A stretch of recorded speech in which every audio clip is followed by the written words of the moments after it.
please give a warm welcome to Orna and Ronen Neutra.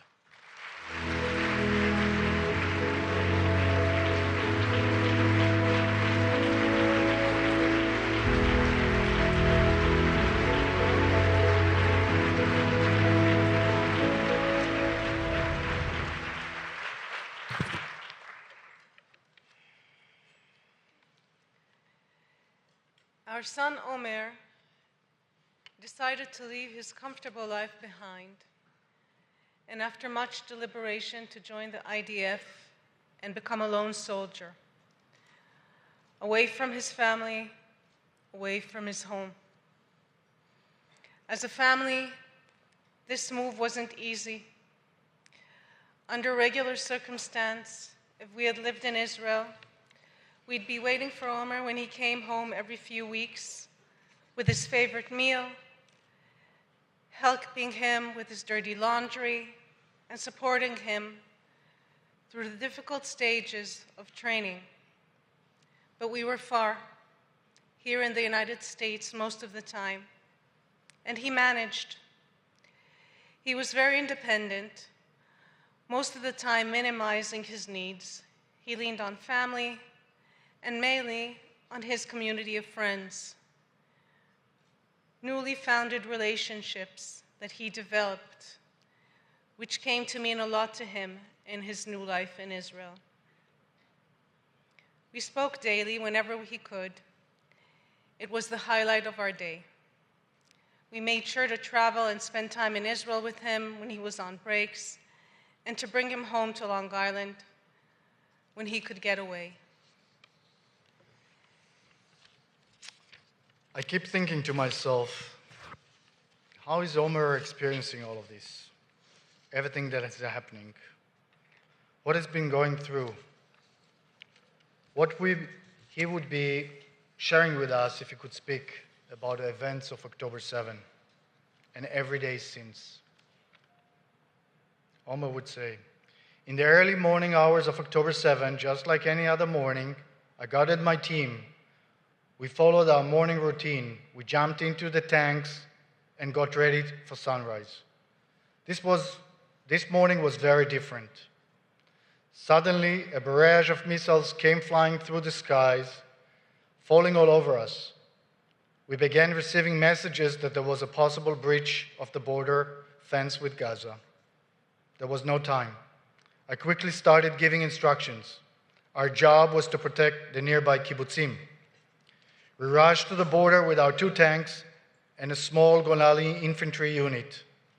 Shortly after we reached the fence, we were ambushed by hundreds and hundreds of Hamas ISIS terrorists, well-trained, waiting for us, shooting our tank, multiple RPGs and explosives. My tank slowed down.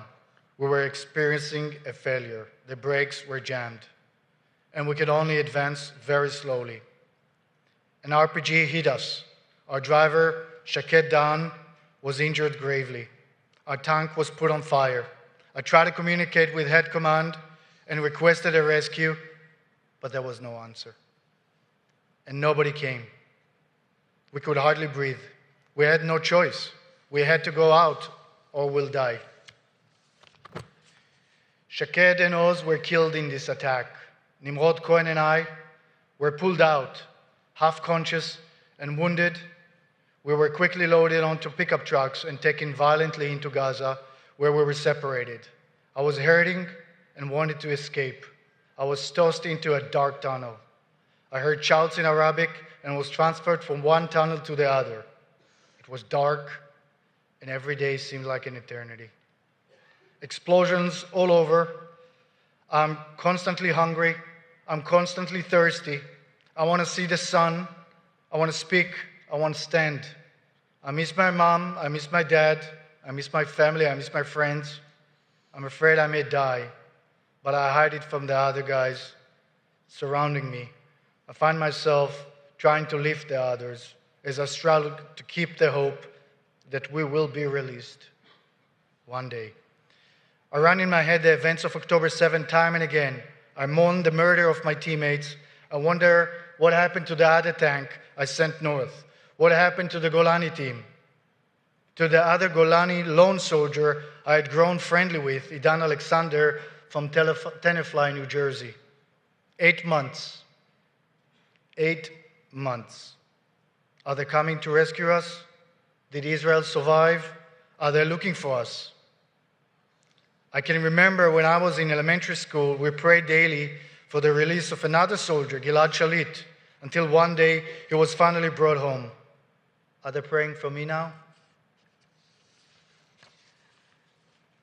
We all heard yesterday of the miraculous release of the 4 hostages, Noah, Almog, Andre, and Shlomi. Unfortunately, this amazing feat did not come without a price. And at the same time, we mourn the loss of Officer Arnon Zemora, who led this mission. We are at awe with the bravery of the many soldiers fighting this war, many of them brothers in arms to Omer. They share with us how they are all vying for the opportunity to be the releasers of the hostages. They are trained on the ethos of not leaving anyone behind.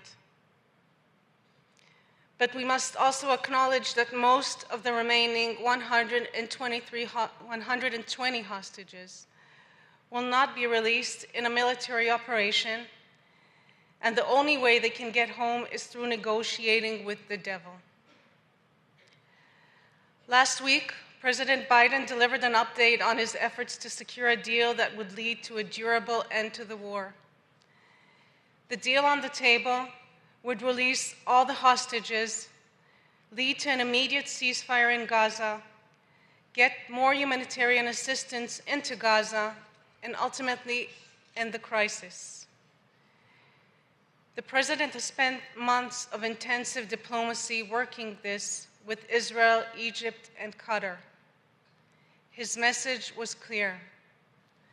Hamas needs to take the deal that Israel has offered and is on the table.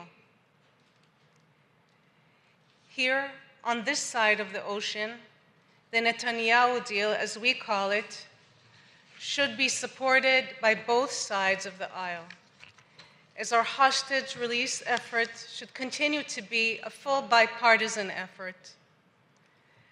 Mounting pressure should be placed on Hamas by all the mediators and countries with influence to make Hamas accept the deal.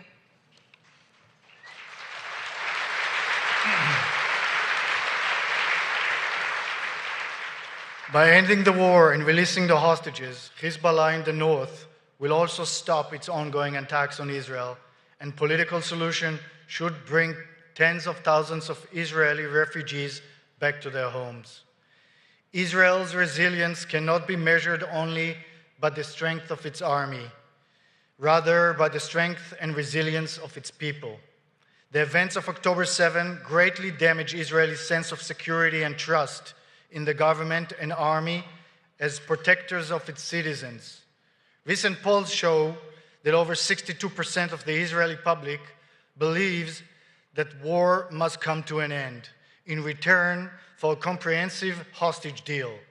The healing and restoration of this resilience must begin with the release and return of the hostages.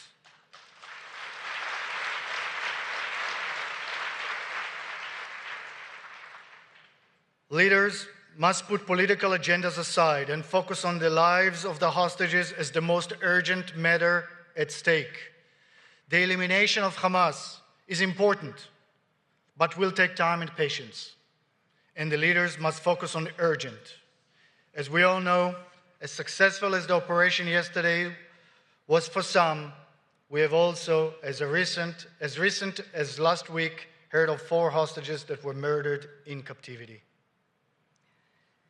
And from you, our audience and friends, today, we ask, speak up.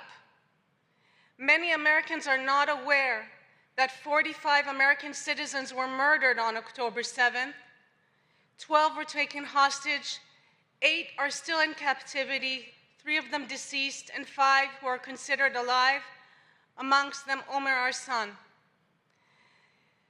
The United States is not just a mediator in a hostage release deal. It was and is still targeted by Iran proxies daily. Our son Omer is a New Yorker and an IDF soldier and a hero. He did the right thing and was in the wrong place at the wrong time. This could have been any one of your children. Omer, this situation is not normal, and we refuse to get used to it. We know you are alive. We know you are strong. We are not losing faith. We believe in you, in Am Yisrael, in our communities, and all the good people we learned to know during our fight for your release. They fight for you as you fought and are fighting for them. We will bring you home.